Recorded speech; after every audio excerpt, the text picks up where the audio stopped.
Hi guys, welcome back to my channel. Welcome if you are new. My name is Heather. I'm a homeschooling mom of 3 kids, elementary, middle, and high school age.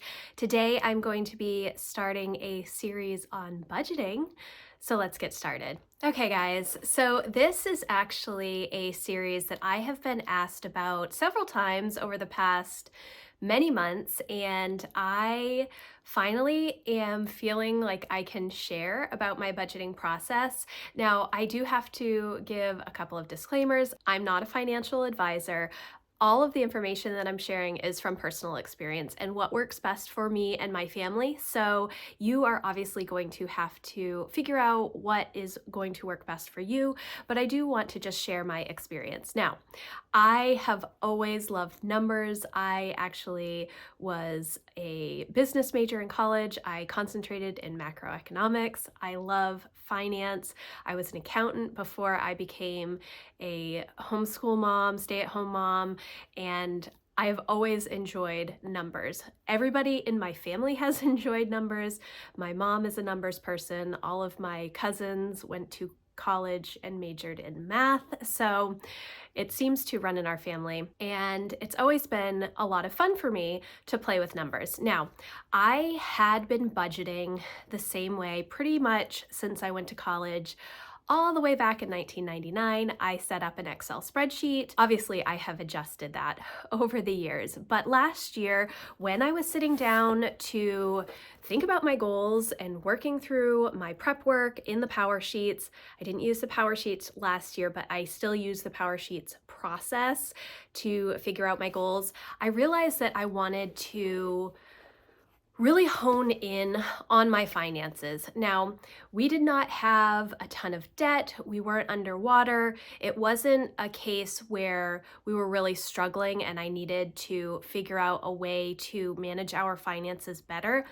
But I recognized pretty much since COVID, since everything shut down, we have not had really any controls in place for spending. And so when we feel like we need or want something, we would just purchase it. And I am a master at moving money around, so there was never any issue. But I didn't want to keep doing that. There are definitely some finance goals that I have for myself, for my family, and I needed to get the spending under control and focus a little bit more on savings. Now, we were still saving money, but it wasn't intentional. It was, this is how much we have left over at the end of the month after we've purchased all of the things, paid all of the bills, so this is what we'll move to savings. And I knew that it could be cleaned up immensely. And so my goal for this year, for 2023, with finances was to create and implement a slow money strategy in order to pay off debt and live a life I love and that my family loves. Now, like I said, we didn't have a ton of debt. We did end up purchasing a vehicle at the end of last year, and it was a terrible time to buy a vehicle. So that was unfortunate, and we did not know that we were going to need a new vehicle because I had not planned ahead.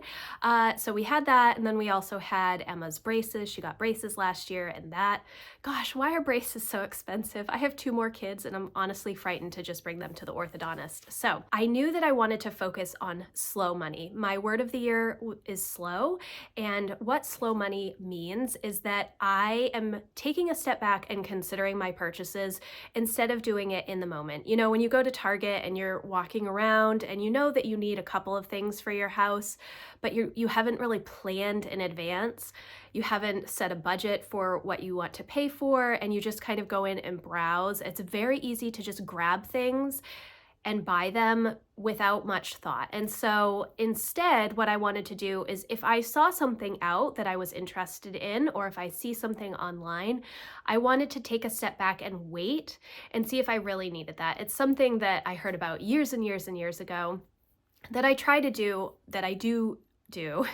with big purchases, but I never really considered to do it with small purchases, just incidental things. But I noticed that those incidental things really add up. Those are the things that can bust your budget. And And I think that's because when it's a large purchase, you have to think about it. But when it's $5, $10, $20, you may not think about it as much. It's the same thing when you go grocery shopping. Everything's so expensive. You buy a couple of extra snacks. Like if I send my husband to the grocery store and my youngest goes with him, they inevitably come home with 5 things that are not on the list, and it ends up being $30 more than I expected. So yes, that's how expensive snacks and groceries are, $30 for 5 things. I really wanted to consider what we were spending our money on and how much we actually needed on a month-to-month basis to cover what we needed and also covered some of the wants that we had. And so that's how I came into this year. I wanted to really concentrate on spending. And so I've done that in several different ways. I have done a lot of spend tracking. I have done a lot of categorizing of purchases. I've really deep dived on all of our financial statements. And that is kind of where we're going to start. The reason that you need a budget is so that you know where your money is going. If you don't pay attention to where your money is going, it is going to very easily leave your hands and you will not know where it has gone. You may have a home full of stuff, but you don't remember purchasing half of the things or even how much most of those things cost. And so taking the time to understand where your money is going and figuring out if those purchases are necessary is where we're going to start. This is going to be a several week series. This is just the introduction. I have corresponding blog posts that will go into more detail. I do have printables for you so that it will help you work through your own budgeting system. And budgeting, I feel like, there's never a time when you are 100% comfortable with your budget and you never have to revisit it. Budgeting is something that I do every single month. Every single month I'm looking at my purchases. I'm looking at how much income is coming in. I'm looking at what I'm putting into savings. I'm looking at, the extra costs that come up and how I can manage those costs in the future. And so that's where we're going to start. The first thing that you need to do is get familiar with your financial statements. And you may already be at that point. You may be like me, who checks in on bank accounts every single morning. I log into my bank accounts and just make sure that everything is how it ought to be because, we do so many online purchases now. And even though there's so many security features and so many passwords, I know that identity theft and all of that stuff is a very real problem in today's society. And so I am always looking at my bank accounts to know what is in there, if there are purchases that I don't recognize, all of that kind of stuff. So the first thing that I'm going to have you guys do is to print out your financial statements for at least the last 3 months. And honestly, I'm going to really nerd out on you now and say, if you have access to the last year's worth of financial statements, I would definitely pull all of them. Now you want to start with the last 3 months, but to get a good understanding of how much you spend for large categories, you really need to look at a full year. And the reason is because there are purchases that happen during different parts of the year that are not regular expenses, and you may not think about those if you're just looking at the last 3 months. Some of the things that come up over the year that you may not consider necessarily, things like car insurance, things like HOA fees, if you have them, things like life insurance or escrow adjustments. If you own a home and you have escrow for like homeowners insurance and taxes. Taxes is another one that you may not consider regularly because that is only done once a year or quarterly if you're a small business owner. Then you have things like car maintenance and home maintenance and oil or pellets. We have a pellet stove, so we buy several tons of pellets in the fall. That's a once a year purchase that we know that is in the fall, but it's not something that I think about usually in July. No, I don't usually think about it in February because we already have our pellets for the year, but I will start thinking about it again in August, that I need to order them and then I need to pay for them in September. So if you don't plan for that, then you may not have the money to pay for that whole purchase up front. It's things like oil. Oil is so expensive where I live. I think right now it's almost $4 a gallon for oil, and that is crazy, but that's something that we only focus on in the winter months. Even though we have pellets, we still have backup furnace with oil. So, those types of things you may not think about on a day-to-day basis. It may not be something that you've really had to deal with in the past few months. Same thing with like birthdays and Christmas and Thanksgiving, all of the holidays that you may celebrate or participate in. They are not every other day or monthly, so you don't necessarily think about them. I mean, even though we know Christmas is December 25th every year, I do not really consider Christmas until after Lucy's birthday at the end of October, and then I start thinking about Christmas. So while I should be doing that throughout the whole year and saving a little bit of money each month, I don't necessarily do that. So that's what I'm talking about. You want to look at your financial statements. You want to see where you're getting money. What is your income like? Where are the sources of your income? Again, you may have irregular income sources that come in, a couple of times a year that you just may not consider with your normal paycheck from your normal work.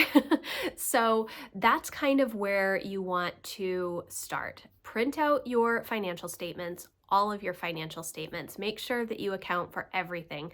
Now, for us, we have really minimized the number of accounts that we use, and that was primarily for me because I do all of the budgeting, and it's really challenging to be working out of many different bank accounts. Now, I know that there are a lot of people that will work out of different checking accounts, different savings accounts, different credit cards for all of these different things. But for me, it's all about simplicity, and having so many accounts is not helpful. So it's also easier for me to categorize and figure out where money is going if I'm only looking at one credit card as opposed to 10. So look at all of your financial statements, print them all out, and start to familiarize yourself with where you're spending your money, what type of income you have, and maybe where you may make improvements on your spending habits. I do know that there are so many different options out there to help you with budgeting, and I have looked at many of them. Even though I am a nerd and love budgeting and love numbers and Excel spreadsheets and stuff, I am always looking for maybe a little bit better way or different steps that maybe I didn't think of. And so over the years, I have looked at so many different budgeting systems. I have looked at the Dave Ramsey system. I've looked at Budget Mom. I have looked at the Passionate Penny Pincher Money Planner. I have looked at the Living Well, Spending Less budgeting information. I have looked at, what is the other one? Jordan Page. She has a YouTube channel and has a lot of financial information on her YouTube channel as well. I have looked at all of that information, as well as like free printables that I found and other people that do budgeting videos on YouTube. I consume a lot of that type of content to see what things may work for me and what I can kind of leave. And one of the things that you will notice as we go through this budgeting series is that it's very, very personal to you. The reason that I create my own budgeting printables is because they are specific to my needs, my bills, my savings goals, my spending habits. If, for instance, I look at a budgeting sheet, a budget worksheet like this is in the Passionate Penny Pincher Home Planner. They do have a money planner as well that I've never reviewed, but I have downloaded a lot of her information from her website. But this was one of the tools that I started the year with, in September of 2022, when I was trying to figure out what system I wanted going into 2023. looking at all of these other resources was helpful for me to see what I liked and what I didn't like in order to create a system that was fully my own. And so if you come in here and you look, there's so many different categories and there's so many different things to have payments for, and then you have like a miscellaneous category. But when I was trying to use this sheet, I realized that a lot of these are not applicable to my family specifically, and there were many more things down here than lines that I needed to account for. And so that is kind of how I started, and that's what I mean by looking at many different worksheets and free printables that you can to figure out your own system. So the reason you need a budget is so that you know where your money is going and you're able to make progress on savings goals or investing goals, or whatever the goal is with your finances, and to really understand where you're spending your money. It has been especially important for me over the past couple of years. Gas is expensive, oil is expensive, food is astronomical, and we are, I would say, a single income family. I do have a part-time job, but my income is very irregular, and so I mainly use my income for extra things or special things, or save up for things like our appliances, which we have had to replace pretty much all of them over the past 2 years, paying for braces, things like that. So it's not our normal monthly expenses that I'm using my income for. And so because everything has just gotten so expensive, because I focus number one on homeschooling and my business comes second, my income is not super regular, it is irregular, but for the most part, we are a single income family. And so we really have to tighten up our budget in order to be able to live a life that we love and that we are comfortable in without making too many sacrifices. We make a lot of sacrifices as a homeschool family anyways. I'll maybe talk about those later towards the end of my budgeting series, because my choices are definitely very different than, mainstream America. So maybe I'll get into that a little bit as we go along. But I just want you guys to understand that budgeting is giving yourself permission to spend money in the places that you need to. I know that often people will look at a budget and feel like it's very constricting, and it can be, especially if your spending is out of control, you're spending more than you make in a month, and you really have to back up and figure out where you can make cuts, or you have to increase your income. That is a real struggle. That is something that my husband and I dealt with many, many years ago. It was hard and it takes a lot of work to get out of those situations, but it is possible. It is possible, and that's why budgeting is important, because you can see exactly where your money is going.